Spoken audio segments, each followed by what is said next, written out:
थाना बलोचनी की हुदूद में पेश आया एक दिलखराश वाक़या।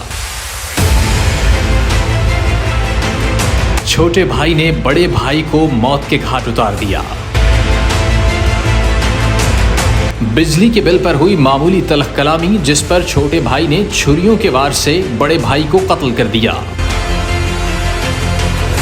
हमारे एरिए में इतवार के रोज़ 8 तारीख को शाम के वक्त में 15 कॉल मसूल हुई है को 8 बजे के करीब। तो वहाँ पे एक भाई ने अपने भाई को कत्ल किया। इतला वक़ूआ पाकर हम वहाँ मौका पे पहुँचे। दोनों के दरमियान बाम लड़ाई झगड़ा रहता था।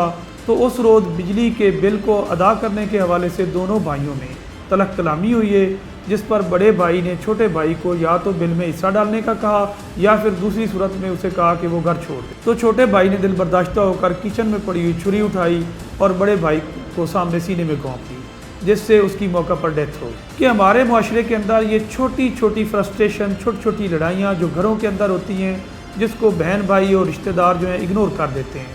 आप देखें कि ये छोटी लड़ाइयाँ बाज़ औक़ात कितने बड़े वक़ूए का सबब बन जाती हैं। तो अगर ऐसा मामला हो तो रिश्तेदारों को, ज़िज़-ओ-क़ारिब को चाहिए कि उसमें सुलह की गुंजाइश निकालें और इसमें भाइयों को और रिश्तेदारों को कूल डाउन करें।